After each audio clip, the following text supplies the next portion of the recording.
शर्मा जी, आप बड़े ब्लंट नेता रहे हैं, आपके पास एक्सपीरियंस है।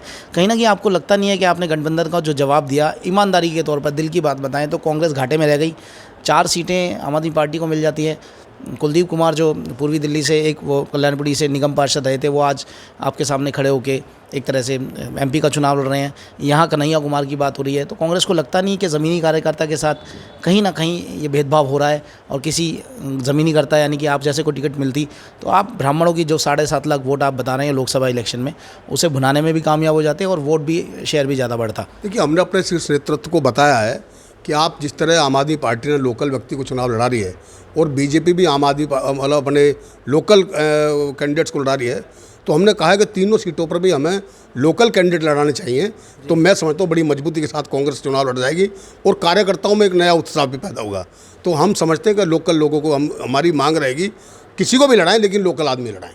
जी, तो अगर कन्हैया कुमार को आप पे थोप दिया जाता है, मैं तो बोल ही सकता हूँ ना, मैं ऐसे पत्रकार बोल ही सकता हूँ कि अगर थोप दिया गया कन्हैया कुमार को, तो क्या होगा इस लोकसभा क्षेत्र में? मुझे तो लगता है मनोज तिवारी जी 10 बजे जीत जाएंगे। नहीं, ऐसा कुछ नहीं है। देखिए, मनोज तिवारी ने आज दिल्ली के हमारे नॉर्थ ईस्ट में कोई काम नहीं किया। पिछले 10 साल से वो एमपी रहे हैं। उन्होंने सबसे पहले एक गांव लिया था गोद में, कादीपुर विलेज, दूसरे टर्म्स में लिया उन्होंने सभापुर विलेज। आज दोनों गांवों की हालत देख लो, बहुत बुरा हाल है। पानी भरा हुआ है, घुटने घुटने पानी रहता है, ना सफाई है, ना सड़कें हैं, ना स्कूल है, ना कोई हॉस्पिटल है। मतलब एक गोद लेकर के मकान किसी गांव को उसको बहुत बढ़िया बनाना, ये पहचान होती है, लेकिन उन्होंने कोई काम नहीं किया। क्षेत्र में कोई काम नहीं किया मनोज तिवारी ने। मैं समझता हूँ कोई भी कांग्रेस लड़ेगा, मनोज तिवारी अब की बार मात खाएंगे। जी शर्मा जी, अभी मैंने एक अखबार में पढ़ा सुबह कि कांग्रेस लोकसभा के हिसाब से अपना एक नया मैनिफेस्टो बनाने की तैयारी में है। प्रत्येक लोकसभा में मैनिफेस्टो होगा, और उत्तर पूर्वी ज़िले के लिए आपको क्या लगता है कि क्या मैनिफेस्टो होगा? और अगर आपके कुछ इसके बारे में जानकारी है तो साझा कीजिए। उत्तर पूर्वी ज़िले में क्या क्या कमियां हैं? देखिए, जो उत्तर पूर्वी ज़िले में हमारी कांग्रेस पार्टी के समय में जो काम रह गए थे, एक हमारा जमुना खादर के अंदर एक झील और पार्क बनाने की योजना थी बहुत बड़ी। बड़े बड़े सेंटर स्कूल हमारे यहाँ बनने की बात थी, अभी तक उसका काम भी पूरा नहीं हुआ। ये भी जेपी अग्रवाल जी के टाइम में सेंटर स्कूल था, जिन्होंने अधूरा उसका उद्घाटन कर दिया। मेट्रो का जाल हमारे यहाँ पर नहीं बिछा अभी तक, कोई बड़े बड़े हॉस्पिटल नहीं है हमारे यहाँ पर। तो हमारी बड़ी बड़ी योजनाएं हैं, तो हम उसको आने वाले समय के अंदर हमारी जो अलग घोषणा पत्र बनेगा उसकी एक कमेटी बनाई जा रही है, और तीनों लोकसभाओं का, उत्तर पूर्वी दिल्ली का और आपका चांदनी चौक का और आपका उत्तरी वेस्ट दिल्ली का, तो इनका तीनों का अलग अलग हमारा ये बनाया जाएगा मैनिफेस्टो। उसके लिए काम चल रहा है और प्रदेश कांग्रेस कमेटी इस पर कार्रवाई कर रही है। अच्छा, आपने जैसे हम दर्शकों को बता दें, ऑफ कैमरा हम बात कर रहे थे तो आपने बताया कि 24-23 लाख की कम से कम वोटिंग है यहाँ उत्तर पूर्वी ज़िले में। वो तो इलेक्शन कमीशन की साइट पे भी हम रिसर्च करेंगे, एक अप्रोक्सीमेट अंदाज़ा हम लोग लगा रहे हैं। तो उसमें से आपने बताया कि 7.5 लाख ब्राह्मण वोट बैंक है। मुस्लिम वोट बैंक आपने बताया 6.5-7 लाख के आसपास होगा मेरे ख्याल से, या इससे ज़्यादा है, इतना ही है जी। तो पूर्वांचल वोट बैंक आपने बताया 2 लाख 2.5 लाख के आसपास, और बाकी देखेंगे एग्जाम्पशन है दोस्तों। 2.5 लाख वोटों को लुभाने के लिए 10 लाख 20 लाख वोटों के प्रतिनिधित्व को नेगलेक्ट करना क्या कांग्रेस पार्टी के शीर्ष स्तर को शोभा देता है? नहीं, ऐसी बात नहीं है। पार्टी, अब देखिए, डिसीजन पार्टी किसी को भी लड़ा सकती है। हम कोई जातिवाद पर उस पर विश्वास नहीं करते हैं, लेकिन जाति समीकरण बैठाए जाते हैं, लेकिन कांग्रेस पार्टी इस बात पर नहीं चलती। हम जो है बड़े हिसाब से, हमारे जो बड़े बड़े नेता हैं जो अपने लगे हुए हैं इसमें काम में, वो बड़े, उन्होंने कुछ सोच रखा होगा कि किसको लड़ाना है। अब 2-3 नाम वहाँ पर चल रहे हैं, अब 2-3 में जो भी आएगा मैं समझता हूँ बड़ी अच्छी टक्कर देगा। जी, लेकिन तो मेरे हिसाब से तो कोई लोकल कैंडिडेट आए तो ज़्यादा टक्कर होगी, क्योंकि मनोज तिवारी, ऐसा है क्या कांग्रेस पार्टी के दिमाग में, कहीं लवली साहब के दिमाग में ये चल रहा हो कि भाई मनोज तिवारी एक बड़ा फेस है पूर्वांचल का, तो हमें एक ऐसा, पहले नेहा राठौड़ का भी नाम चल रहा था, तो ऐसा चेहरा लेकर आए जो उन्हें टक्कर दे, बशर्ते उसके पीछे का बैकग्राउंड नहीं देखा जा रहा। पूरी स्क्रूटनी करके ये चेहरा दिया गया है या बातें कर दी? नहीं, देखिए, आप ये कह कर के बात वो कह रहे हैं कि भाई मनोज तिवारी बहुत बड़ा चेहरा है, ऐसा कुछ नहीं है। मनोज तिवारी से बड़ा चेहरा तो मैं बैठा हूँ इस क्षेत्र में। मनोज तिवारी कोई हमसे बड़ा नेता नहीं है ना। मनोज तिवारी जितने लोगों के नाम मैं बता सकता हूँ, जितनी कॉलोनी के नाम मैं बता सकता हूँ, जितने मोहल्ले के नाम मैं बता सकता हूँ, मनोज तिवारी 10% भी मेरे बराबर नहीं बता सकता। या आप कभी बैठा लो, मेरे सामने बैठा लो, अगर वो 20 कॉलोनी के नाम बता दे क्षेत्र में कौन कौन सी हैं, और मैं 2-4 कॉलोनी के नाम पूछूंगा या 2-3 मोहल्ले के नाम पूछूंगा पार्लियामेंट में, अगर वो बता दे तो मैं राजनीति छोड़ दूंगा। शर्मा जी, ये आपकी पार्टी को नहीं समझ में आ रहा फिर? नहीं, पार्टी देख रही है, सोच रही है। पार्टी अगर जो भी करेगी, फैसला करेगी, उसके हम साथ हैं। जिसको भी टिकट मिलेगा उसके लिए काम करेंगे। चाहे पार्टी गर्द में जा रही है, उसके लिए देखिए बड़ा स्पष्ट सा सवाल पूछ रहा हूँ, चाहे पार्टी गर्द में जा रही है, कांग्रेस के शीर्ष नेतृत्व को कुछ नहीं दिख रहा। मुझे ऐसा लगता है कांग्रेस पता नहीं कैसे चुनाव लड़ रही है। अगर कांग्रेस, सुनिए, अगर कांग्रेस ये गठबंधन ना बनाती और अलग से चुनाव लड़ती तो क्या आपको लगता नहीं था इस बार बहुत सारी सीटें आ गई? पूरी, टू बी वेरी फ्रैंक। नहीं, देखिए मैंने पहले कहा है कि सांप्रदायिक शक्तियों को रोकने के लिए गठबंधन किया गया है और वो उसमें हम कामयाब होंगे। ये देश का चुनाव है, देश को बनाने का चुनाव है, देश को आगे बेहतरीन बनाने का लेकर चलने का चुनाव है। इसलिए मैं कहना चाहता हूँ गठबंधन होना जरूरी था, सांप्रदायिक शक्तियों को रोकना जरूरी था, इसलिए गठबंधन हुआ है और इसलिए गठबंधन का हम समर्थन करते हैं। जी अच्छा, आखिरी सवाल मैं आपसे पूछना चाहूँगा, आपकी जो लोकसभा क्षेत्र में मुस्लिम वोट बैंक, जैसे आप घूमते भी होंगे, आपको किधर जाता हुआ नज़र आ रहा है? क्योंकि आम आदमी पार्टी जब आई तो जो गरीब तबके का एक तरह से उसका सब्सिट्यूट एक तरह से मांगना गया कांग्रेस को, तो यहाँ पे आपको बेनिफिट होता नज़र आ रहा है अपनी क्षेत्र में? क्या सभाएं होती हैं आपकी मुस्लिम प्रतिनिधियों के साथ, क्या है? देखिए, कभी भी हम ये नहीं मान के चलते कि मुस्लिमों की वोट बैंक कोई पार्टी ये समझे कि हम सिर्फ उनको वोट लेने के लिए अपनाते हैं। जी। मुस्लिमों को भी मान सम्मान चाहिए, मुस्लिमों के लिए उनके लिए काम भी चाहिए। मुस्लिम कभी ये नहीं किसी का बंदो मजदूर है कि उन्होंने सिर्फ वोट की राजनीति करने के लिए उनको अपनाया जाता है। आज कुछ लोग समझते हैं कि भाई हम चुनाव लड़ लें, ये तो 5 लाख वोट तो पड़ेंगी ही पड़ेंगी।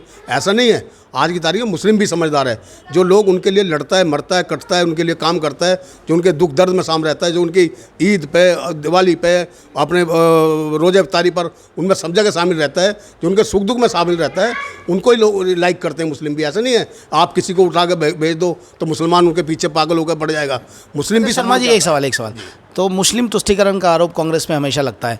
एक ऐसा माहौल बनाने की कोशिश की गई जब राष्ट्रीय राजनीति में कि कांग्रेस मुस्लिम तुष्टीकरण की राजनीति करती है और मुस्लिम ज़्यादा वोट बैंक मिलता है। सुनिए, फिर उसके बाद जब अरविंद केजरीवाल पिक्चर में आते हैं तो अरविंद केजरीवाल की तरफ मुस्लिम वोट बैंक गया। अभी इसको रिटेन करने के लिए ही क्या गठबंधन किया गया, सीधा सा? नहीं, ऐसा कुछ नहीं है। कांग्रेस कभी तुष्टीकरण की राजनीति नहीं करती। कांग्रेस हमेशा मुस्लिमों को भी गले लगा के चलती है, हिंदुओं को भी लगाती है। सारी, मैं कहता, पहले कहा मैंने शुरू में ही, कांग्रेस पार्टी किसी जातिवाद धर्मवाद पर विश्वास नहीं करती। कांग्रेस पार्टी सबको साथ लेकर चलने वाली विश्वास करती है और सबको साथ लेकर चलती है। शर्मा जी, फिर वही सवाल आ गया, फिर राम मंदिर का न्योता ठुकराने की वजह क्या थी? देखिए, बहुत अच्छी बात पूछी आपने। मैं कहता हूँ राम मंदिर कोई भाजपा का नहीं है, राम मंदिर हमारा भी है, राम हमारे भी हैं। सिर्फ समय गलत था, उनका टाइम ठीक नहीं था। उन्होंने जो आमंत्रित किए थे, ठीक है, प्रधानमंत्री गए, एक अच्छा पद है, आपके वहाँ के राज्यपाल थे, ठीक है, वहाँ के मुख्यमंत्री थे, ठीक है, लेकिन वहाँ पर जो आरएसएस के चीफ गए वो गलत था। वो किस हैसियत से बुलाए उन्होंने, इसलिए कांग्रेस ने उसका बहिष्कार किया। और राम मंदिर हम जाएंगे, सब जाएंगे, हम पीछे मैं होकर हूँ राम मंदिर भी, कांग्रेस के लोग जा भी रहे राम मंदिर, और एक दिन राहुल गांधी और सोनिया गांधी, प्रियंका गांधी भी जाएंगे राम मंदिर। तो मान लिया जाए कांग्रेस भी हिंदुओं की पार्टी है? नेचुरली हिंदुओं की पार्टी, सब, मैं कहता हूँ कांग्रेस सबकी पार्टी है, जितने भी धर्म है सबकी पार्टी है। कांग्रेस सबको साथ लेकर चलने वाली पार्टी है। ऐसे 70 साल कांग्रेस ने राज किया। कभी कभी राहुल गांधी पर ये आरोप भी लगते हैं कि जैसे हमने देखा जो राम मंदिर हो गया उसमें से 2-3 कार्यकर्ताओं को बाहर का भी रास्ता दिखाया गया। ऐसा क्यों, ऐसी मानसिकता क्यों आई? कौन चला रहा है इसे, इन सब चीज़ों को पीछे से? क्या ये दिखता नहीं है ज़मीनी स्तर पे कार्यकर्ता की अपने सद्भाव हैं, अपनी सिंपैथी है, ये सब दिखता नहीं है क्या? नहीं, कौन निकाला? कोई नहीं, ऐसा मेरे नोटिस में कोई नहीं है कि कोई राम मंदिर होगा राहुल गांधी उनको बाहर निकाल दिया रास्ते का।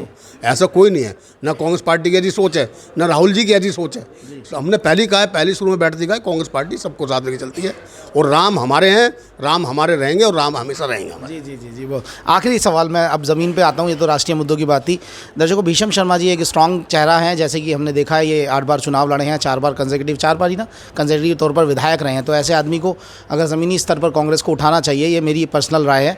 तो ज़मीन पर आप देख रहे हैं तो आप क्या अपील करना चाहेंगे अगर कांग्रेस आपको कंसीडर करती है, और आप में अंदर क्या ऐसी क्वालिटी है जो कंसीडर किया जाना चाहिए? देखिए, कांग्रेस पार्टी अगर मुझे कंसीडर करती है तो मैं आला कमान का धन्यवाद करना चाहूँगा और तमाम कार्यकर्ताओं का धन्यवाद करना चाहूँगा और तमाम क्षेत्र की जनता का भी धन्यवाद करना चाहूँगा। और मैं कहना चाहता हूँ कि मैं फिर भाजपा को धूल चटा दूंगा अगर कांग्रेस पार्टी ने मेरे को यहाँ पर किया तो। जी। अगर लवली जी खुद मांगने लगे टिकट, फिर क्या करेंगे आप? देखिए, लवली जी हमारे दोस्त हैं, लवली प्रदेश अध्यक्ष हैं, लवली जाते हैं, हम उसका भी स्वागत करते हैं। लेकिन लवली ऐसा दूसरे पार्टियों में नहीं होता कि जो संगठन चलाने वाला व्यक्ति है उसको सीधे तौर पर कहा जाता है कि आप संगठन चलाइए, आप चुनाव लड़वाइए। लेकिन कांग्रेस में ऐसा क्यों होता है, जिसको दायित्व भी है वो चुनाव भी लड़ेगा? ऐसी मंशा क्यों? नहीं नहीं, ऐसी बात नहीं, हमारी पार्टी में ऐसा नहीं है, चाहे वो प्रदेश अध्यक्ष हो चाहे राष्ट्रीय अध्यक्ष हो, कोई सब चुनाव लड़ते हैं, हमारे यहाँ ऐसा कुछ नहीं है। जी, तो एक वो निकल के आया है कंक्लूजन इस डिबेट का कि अगर लोकल कैंडिडेट होगा तो ज़्यादा एक तरह से प्रभाव पड़ेगा पब्लिक पर। नहीं, ये तो जनता भी कहती है, तो पब्लिक भी कहती है। देखिए हमारे यहाँ 20-22 गांव लगते हैं गुजरों के, अब वो सारे में हमारी अपनी पैटर्न है। मैं कोई नहीं ब्राह्मण ही तोड़ दूंगा, ब्राह्मण तो हम लेंगे ज़्यादा, लेकिन मैं गुजर भाइयों को भी लूँगा, खटीक समाज भी, दलित भी, सारे आपके वैश्य समाज भी, अब जितने भी लोग हैं आपके यहाँ पर, हमारे पाल समाज के लोग बहुत हैं, कश्यप समाज के लोग बहुत हैं, हमारे आपके वाल्मीकि समाज लोग बहुत हैं, पाल समाज बहुत है, इनमें सब में मेरा उठना बैठना है, सब अपने भाई हैं। और अदर कास्ट जो है उनके साथ के साथ भी हम मिल करके, मैं समझता हूँ अगर भूल से या कैसी भी पार्टी ने मुझे लड़ा दिया तो ये सीट उनकी झोली में जाएगी। भूल से क्या, पार्टी को लड़ाना चाहिए आपको, भूल से क्या है? नहीं, कोई ऐसी बात नहीं है, पार्टी जो भी डिसीजन करेगी, पार्टी का जो भी डिसीजन होगा वो हमारा सर्वोपरि होगा। जी, तो ये थे हमारे साथ भीषम शर्मा, बेबाक इंटरव्यू इन्होंने दिया है और सीधे तौर पर जो फैक्ट है, जो ग्राउंड फैक्ट है कि जैसे आपने देखा कि आम आदमी पार्टी भी अपने लोकल कैंडिडेट्स को जो है इलेक्शन में उतार रही है, वहीं भाजपा भी अपने लोकल कैंडिडेट्स को, जैसे आपने देखा हर्ष मल्होत्रा को पूर्वी दिल्ली से लड़ाया जा रहा है। तो ऐसी अगर कांग्रेस पार्टी इस चीज़ पर ध्यान ना दे और ऐसे कैंडिडेट को, चुनावी कैंडिडेट को मैदान में उतारे जो MP मनोज तिवारी को टक्कर दे पाएँ, तो ये अतिशयोक्ति ना होगी कहने में कि कांग्रेस सीट निकाल सकती है। आप देखते रहिए भारत न्यूज़।